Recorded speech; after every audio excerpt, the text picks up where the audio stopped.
Doctor साहेब,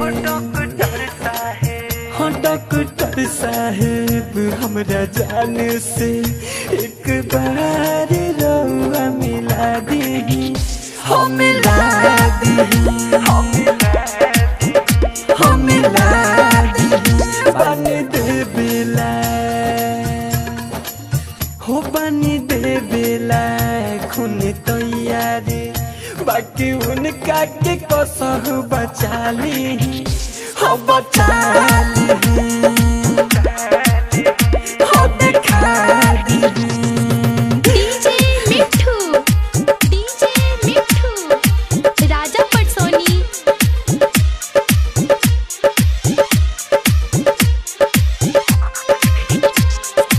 mix by भाई recording studio Bariyarpur 4 line Sitamarhi. हो जान बिना बतिया बोले हमारा से एको क्षण न रहत रहली, हो जान बिना बतिया बोले हमारा से एको क्षण न रहत रहली, कि अपन दुखवा या सुखवा हमारा से उ हंस हंस के कहत रहली, कि ऐसा जिंदगी के, ऐसन जिंदगी के फिर हमारा के डॉक्टर साहेब रउआ लौटा दी, हो बचा ली, हो दिखा दी।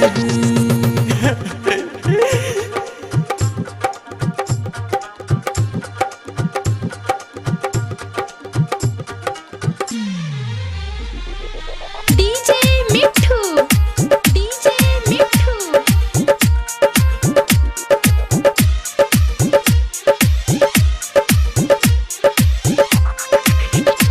Presented by Unique Films.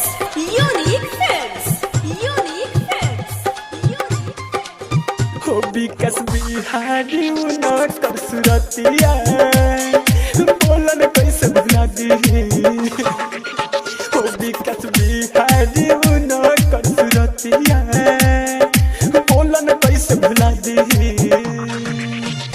Golu Gautam Vikram बेदर्दी से सब रउआ बता दी, उनका बिना न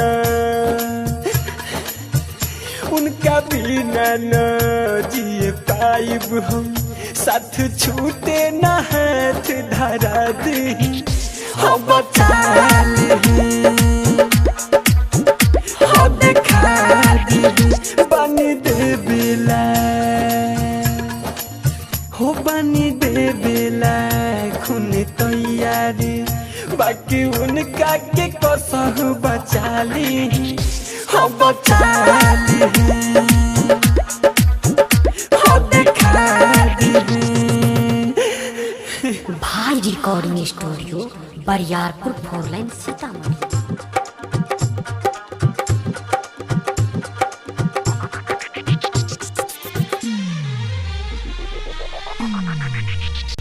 हो डॉक्टर साहेब,